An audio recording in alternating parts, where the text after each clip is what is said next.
Le président de la République du Burundi, son Excellence Evariste Ndayishimiye, accompagné de la Première Dame, rentre d'un voyage qui l'a conduit jusqu'au Gabon. Et le voyage s'inscrivait dans une réponse à une invitation de son homologue, son Excellence Brice Clotaire Oligui Nguema, à l'occasion de son investiture en tant que président démocratiquement élu de la République gabonaise. Il s'est de rappeler que son Excellence Oligui Nguema vient de mettre en terme à une transition qui a duré 19 mois. Au terme des élections qu'il a remportées haut la main avec un score sans appel de 94,85%.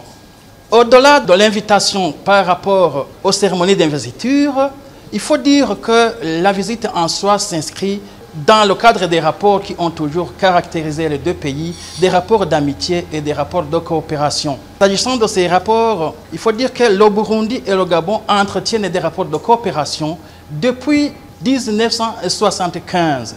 Et s'agissant des manifestations de ces rapports, on peut citer par exemple le voyage de son Excellence, le président gabonais qui vient d'être démocratiquement élu en octobre 2003. 3 mois plus tard, le président de la République a répondu aussi à un appel de visite parce qu'il a effectué une visite en République gabonaise exactement en janvier 2024.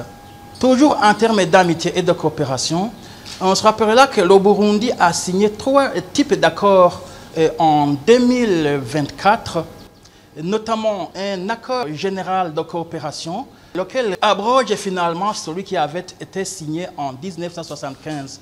Il y a eu également un accord de coopération commerciale, un accord qui va être bénéfique pour les hommes d'affaires burundais et gabonais en termes d'échange des marchandises.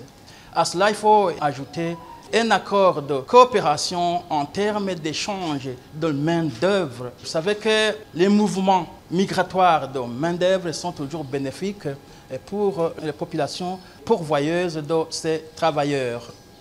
En conclusion, on peut dire que certes, cette visite s'inscrivait dans une invitation par rapport à la participation aux cérémonies d'investiture, mais au-delà de l'invitation, il faut dire que le voyage aura été bénéfique pour le Burundi. C'est un voyage qui a renforcé davantage les relations d'amitié qui existaient entre le Burundi et le Gabon, un voyage de renforcement, un voyage d'entretien, j'allais dire même un voyage de maintien et de maintenance des bonnes relations qui seront bénéfiques pour les peuples des deux pays respectifs.